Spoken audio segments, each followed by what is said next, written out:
My mother-in-law always gave me self-help books. So I gave her one back, titled How to Let People Live Their Own Lives. Inside, I wrote, "You're doing amazing." Just kidding. I'm not a confrontational person. I wasn't raised to be. I grew up in Dayton, Ohio, middle class, quiet family, big on politeness. We didn't scream. We didn't fight. We just let things slide. My mom always said, kill them with kindness. But I've learned over the years that some people need a different kind of kindness. The kind that stings a little. That brings me to my mother-in-law, Sharon. Sharon McLean is the type of woman who makes you feel wrong even when you're right. She has this polished way of insulting you where it takes you 10 minutes to realize you were just cut. And when you finally figure it out, she's already moved on, smiling like a church lady who just told you your skirt's a little too short for Sunday service. I married her son Dave 6 years ago. Louisville guy. Quiet, dependable, IT job, drives a sensible car, never forgets trash day. I love him. Still do. But when it comes to standing up to his mother, the man turns into oatmeal. The first time I met Sharon was over brunch. She shook my hand and said, "Well, you're a lot earthier than I expected." Dave always liked shiny things. That was her hello. It only got worse from there.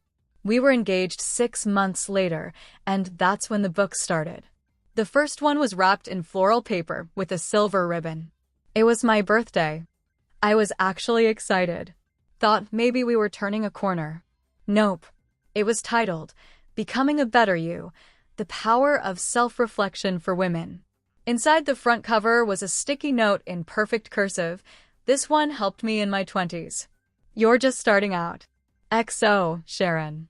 I stared at it for a long time. I didn't say anything. I didn't even show Dave. That became my mistake. Because after that, they just kept coming. Christmas? Fit and feminine. How to take charge of your body without intimidating men. My bridal shower? Wife's school. Lessons women learn too late. Every gift was a message. And the message was, you're not good enough. You're doing it wrong. Here, let me fix you. I tried to let it go. I tried to tell myself it was her way of bonding. But it wasn't. When we bought our first home, a 3-bedroom colonial in the suburbs, she came for a visit and brought a book titled Organizing Your Home and Mind. Declutter your life. Declutter your soul. She didn't even sit down before saying, I saw your junk drawer. It's bursting. That was her hello this time. Dave would just sigh and say, she means well. No, she didn't. Then I had the miscarriage. It was early. About 9 weeks. But it shattered me. I stayed in bed for 3 days. Didn't eat. Didn't talk. Dave tried his best, but he was grieving too. It was hard for both of us. And Sharon? She mailed a book. Didn't even visit. The title, Emotional Control. When your feelings hurt the ones you love. Inside, her note said, I know you're hurting. But don't forget you have a husband who needs you to stay strong. Be his peace. I almost lit the thing on fire. I told Dave I was done pretending. He asked me to just be patient. Sharon's from a different time, he said. No. She was from this time. And she knew exactly what she was doing. The final straw was last Thanksgiving. We hosted. I cooked for 2 days. I even made her stupid cranberry chutney from scratch because she once said the canned stuff was lazy. She walked in with a smug little smile and handed me a gift-wrapped book. Everyone was watching. My mom, my sister, a couple of cousins. So I smiled and opened it. It was The Angry Woman, Taming Your Fire Before It Burns Your Life Down. I froze. I felt my cheeks go hot. She leaned in and said, loud enough for others to hear, thought it might help. We all get overwhelmed sometimes. That night, I cried in the laundry room with a pile of towels on my lap just to muffle the sound. That's when I knew. This woman wasn't just rude. She was strategic. She knew how to chip away at me in ways nobody else could see. So I decided to hit back. But in my own way. It took me 2 weeks to find the right book.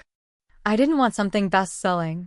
I wanted obscure, slightly passive-aggressive, but still clear. I found it on a random indie site. Title: How to Let People Live Their Own Lives.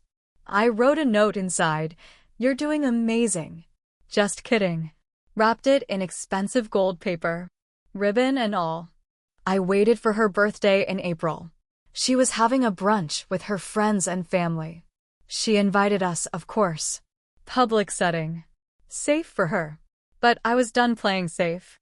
I handed her the gift in front of everyone. She smiled, that fake smile she uses when she's trying to figure out how to criticize something. She opened it. Read the title. Her mouth twitched. She flipped it open. Read my note. The room went quiet. She looked up at me and said, "Is this supposed to be funny?" I stared her dead in the face. "I thought it really fit your current vibe." Nobody said anything. She slid the book off the table and moved on to another gift, laughing too hard at a mug someone gave her like nothing happened. But the damage was done. And I wasn't done either. After that brunch, things got quiet. Too quiet.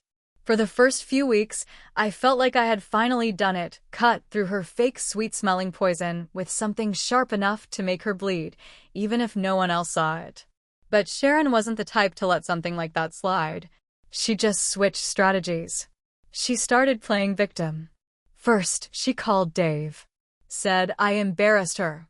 That I humiliated her in front of friends and family, and she didn't feel safe around me. Safe. Like I was some wild animal. Dave came to me with that look, worried but still trying to be neutral. "She's upset," he said. "She should be," I told him. "I'm just saying.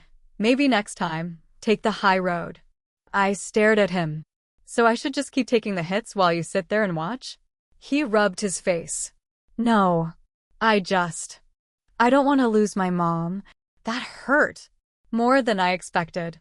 Because what he really meant was, I don't want to choose. But I didn't push it that night.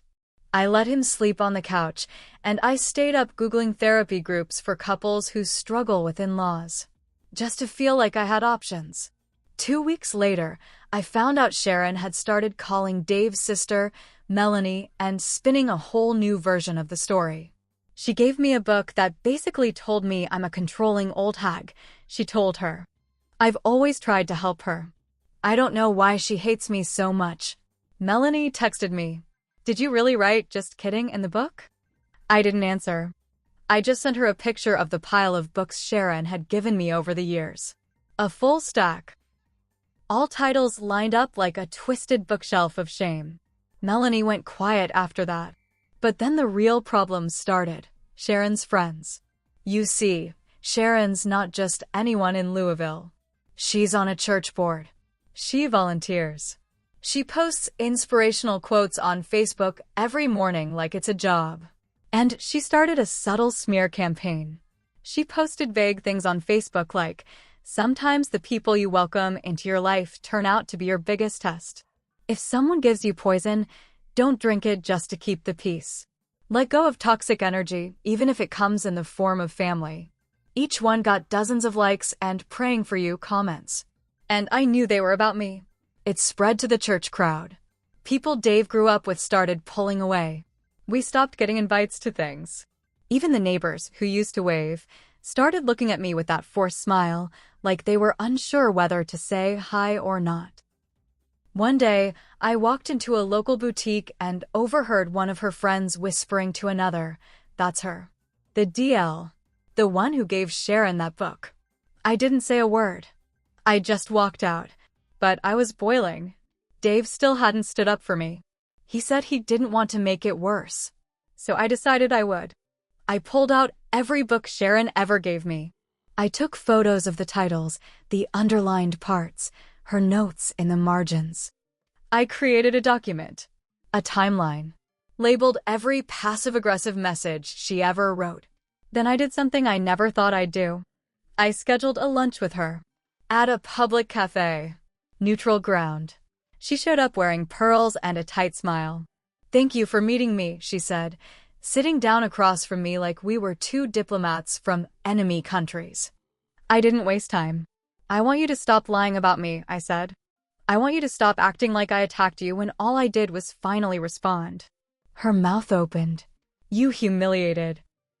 I pulled out a folder and slid it across the table. She frowned, opened it. Inside were printed photos of every book, every note. I watched her expression shift from smug to uncomfortable. Go ahead, I said. Read them out loud. Let's see who was humiliating who. She didn't speak, just stared. You've been pushing me since the day we met, I said. And I took it. For years. But that ends now. She closed the folder, hands shaking. You think this makes you look good, she hissed. No, I said. I think it makes you look honest. For once. We didn't finish lunch. She got up and left. Didn't say goodbye. Later that night, Dave got a call. She cried on the phone, told him I was unstable, that I was tracking her behavior like a stalker. And that's when something changed in him. He sat on the edge of our bed, phone still in hand, and said, she lied to me. All this time, I really thought she meant well. I didn't say, I told you so. I just reached for his hand. But things weren't over. Because Sharon wasn't done. And the next move she made? She tried to turn my own family against me. About a month after the showdown at that cafe, my mom called me. Her voice was off. Too careful. She was trying to sound neutral, but I could hear the strain. Sweetheart, she said, I got a call from Sharon today. I paused. What? She said she was concerned about you. Said you'd been under a lot of stress and maybe needed someone to talk to. That she was worried you were becoming paranoid. I felt my face burn. She called you to say I was paranoid? My mom sighed. She said you've been collecting things about her. That you're acting obsessive. She even brought up the miscarriage. Said she thinks you never really recovered. I could barely breathe. She's trying to make me look unstable, I said quietly. And then it clicked. Sharon was playing the long game. She'd realized she couldn't win by guilt-tripping Dave anymore, not after he finally saw through her.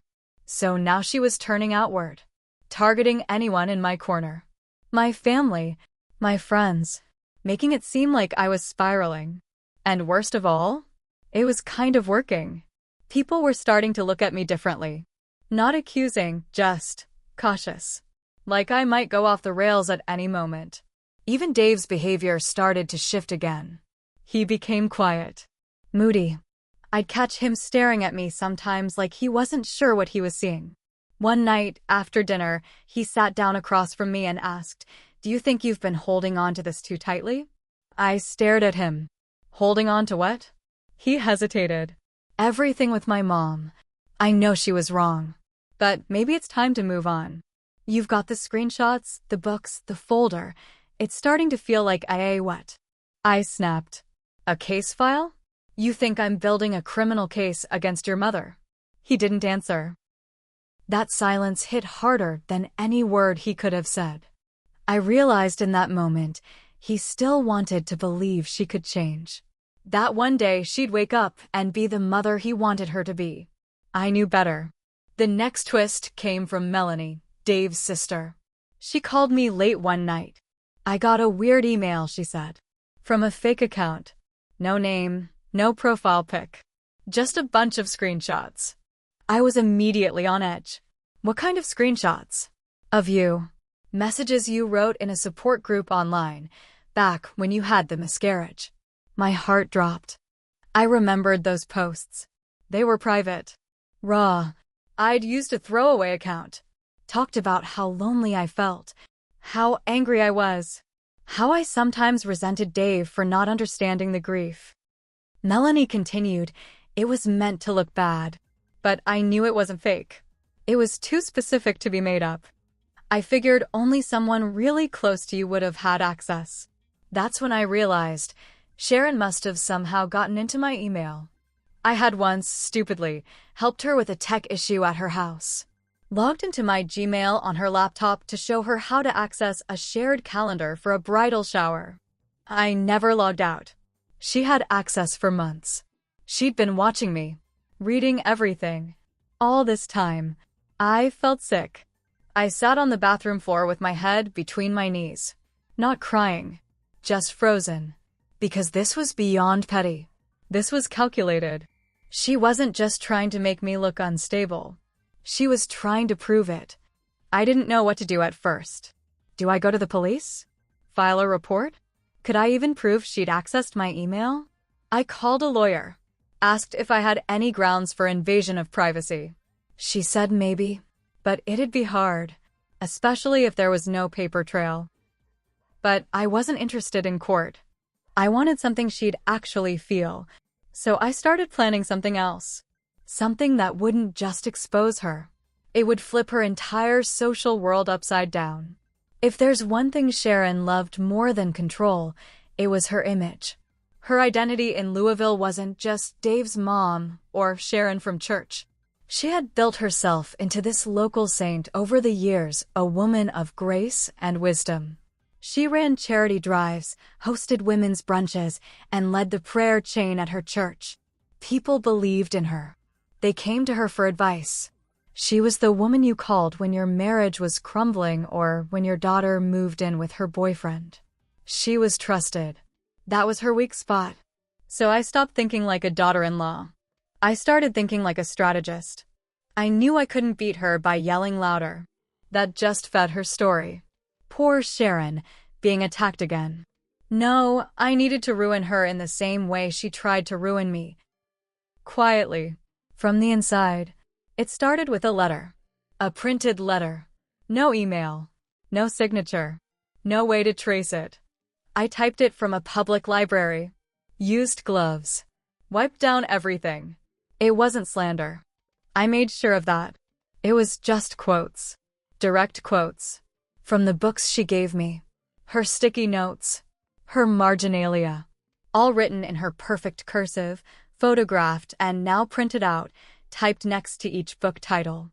Page 36 of Wife's School. Remember, if he's angry, it's probably your fault. Page 112 of Emotional Control. Grieving too long is selfish. Your husband needs peace. And under each quote, I wrote, this is the wisdom your leader shares with the women of Louisville. Is this the voice of healing? I made 20 copies.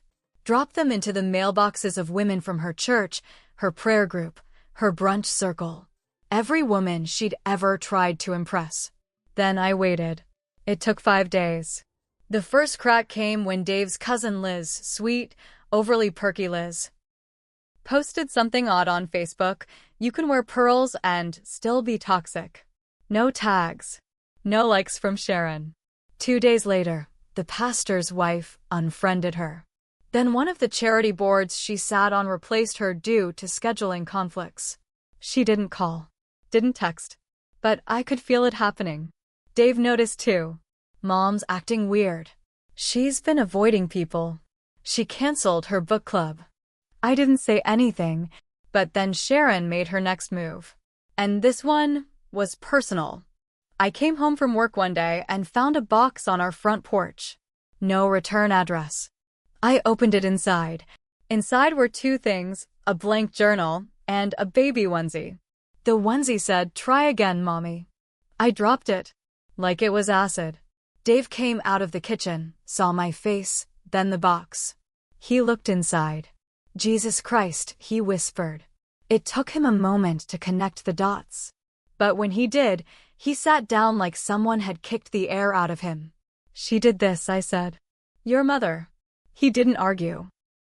Not this time. He stood up, took the onesie, and walked it outside to the fire pit in our backyard. Lit it with a match. Watched it burn. He didn't cry. He didn't scream. But something inside him shifted. That was the night he cut contact. Blocked her number. Told Melanie to do the same. Emailed the rest of the family explaining why, attaching the photo of the box and explaining exactly what she did. Sharon didn't respond. Not directly. But a few days later, my workplace got an anonymous tip claiming I was emotionally unstable and had acted aggressively toward children. I work for a local nonprofit that serves underprivileged families. That accusation could have ended me. Luckily, my boss knew the story. But that's when I knew Sharon was going to burn every bridge before she let me walk away clean. She had nothing left to lose. And I was just getting started. I thought about revenge a lot after the onesie. Not the cute movie kind where you win and everyone claps. The real kind. The ugly, quiet, heavy kind. I didn't want to ruin her life anymore. I wanted to empty it. Make her feel what I had felt, grief with no closure, shame with no escape, a silence so loud it made your ears ring. But I also knew I was close to crossing a line I might not come back from. And then I did it anyway. I knew she'd go to the women's retreat in May. Same church every year.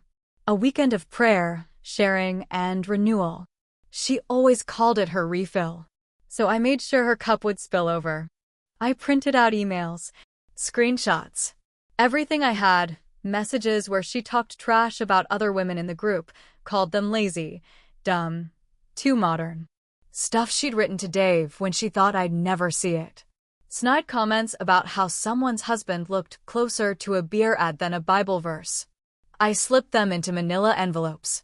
No note, just truth. 30 of them. Dropped them in the mail a day before the retreat. I didn't go. I just waited. Monday morning, my phone blew up. Melanie, what did you do? Dave, Mom's lost it. Her church friends turned on her. She left early. Then Sharon called me. First time in months. I didn't answer. She left a voicemail. Just one sentence. You think you've won? You don't even know what you've done. Her voice was hollow. Quiet. Not angry. It scared me more than if she had screamed. The next day, we heard she'd stepped down from every board. Deleted her Facebook. Moved in with her sister in Paducah, at least for now. But it wasn't over. Because something started to happen after that. I didn't sleep right. Couldn't focus.